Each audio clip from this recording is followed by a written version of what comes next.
Bonjour, c'est Christophe. Comme vous le savez, notre credo est de rendre moins incertain le management dans un monde incertain. Et ce podcast est là pour vous donner les clés pour manager efficacement dans un environnement contraint. Aujourd'hui, on va parler du tous ensemble, même quand la tentation est de ramer chacun pour soi. Tu as choisi, Christine, de nous donner ta vision sur le développement de l'intelligence collective, même quand tout pousse à l'individualisme. Bonjour, c'est à toi. Alors c'est exactement ça, Christophe. La performance individuelle est souvent mise en avant. Les bonus, les promotions, les récompenses, les reconnaissances sont basées sur des résultats personnels.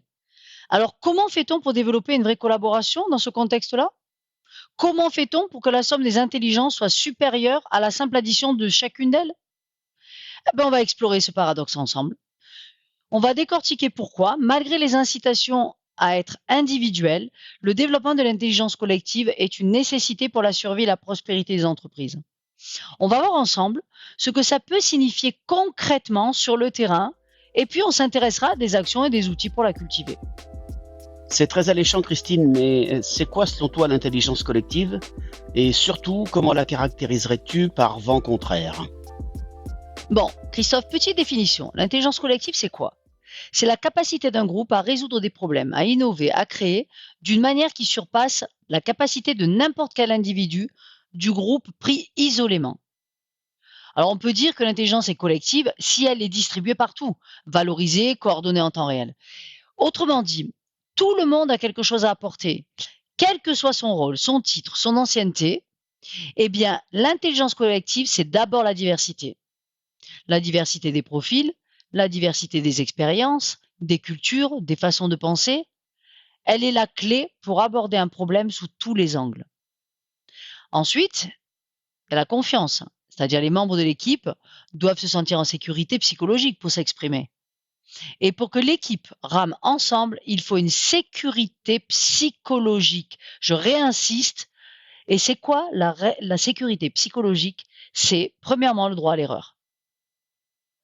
Deuxièmement, c'est le droit de dire je ne sais pas. Et troisièmement, le droit d'exprimer un doute. Ça veut dire que d'ores et déjà, on ne doit pas être en posture de jugement, de moquerie. Enfin, on doit avoir un objectif commun, qui soit clair et partagé. Quand tout le monde rame dans la même direction, avec une vision commune, les synergies se créent naturellement. Et l'individualisme, c'est quoi réellement ? C'est le résultat d'un manque de vision partagée, un manque d'enjeux communs. Ou bien, volontairement ou involontairement, de la mise en concurrence des personnes.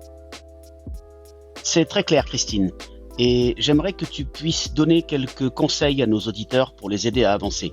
On t'écoute. D'abord, favoriser un leadership au service de l'équipe. Un bon leader, un bon manager, un bon dirigeant n'est pas là pour donner des ordres. Il est là pour créer les conditions favorables à la collaboration. Il doit savoir écouter, poser des questions, encourager la participation et surtout mettre en lumière les succès collectifs. On en parle beaucoup des succès collectifs, mais pas seulement les réussites individuelles. Ensuite, mettre en place des espaces d'échange non conventionnels. C'est extrêmement important. On ne peut pas attendre des gens qui collaborent s'ils sont confinés dans leur bureau, avec des réunions formelles, des ordres du jour rigides. Il faut créer des moments de discussion libre, des sessions de brainstorming, un management créatif, des ateliers d'idéation. Alors, ces espaces informels permettent aux idées de circuler sans la pression de la hiérarchie. On peut aussi parler de la valorisation de la contribution, pas seulement du résultat. Si on valorise le résultat et que le résultat n'est pas à la hauteur, on est à côté de la plaque. On a tendance à récompenser la performance finale. Eh bien, ce n'est pas suffisant pour l'intelligence collective. Il faut également célébrer les initiatives, l'aide apportée à un collègue, la prise de risque, d'avoir osé, l'échec qui a mené à un apprentissage. D'ailleurs, Einstein ne disait-il pas que l'échec est le brouillon de la réussite ? Quand même. C'est un changement profond qui demande du courage.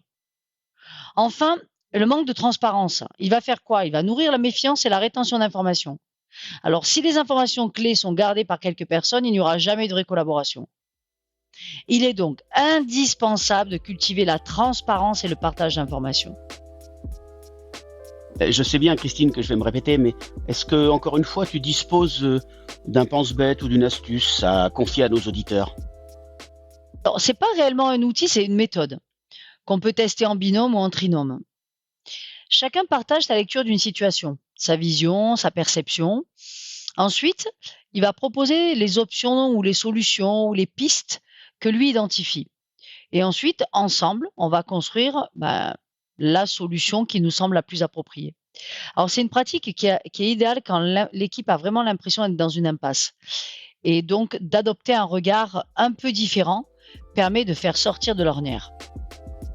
Je constate lors de mes interventions que ces démarches sont finalement peu répandues. Finalement, à quoi ça nous conduit tout ça?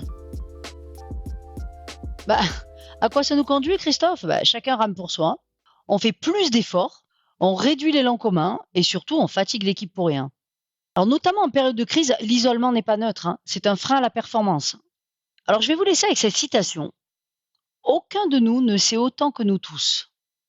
À très vite et souvenez-vous, hein, il ne s'agit pas de gommer les individualités, mais de les faire briller au service du groupe. Dans un bateau d'aviron, ce qui fait la force, c'est l'unisson. Et n'oubliez jamais, votre entreprise fonctionne aujourd'hui. Ne cassez rien. Ajustez seulement quelques détails essentiels.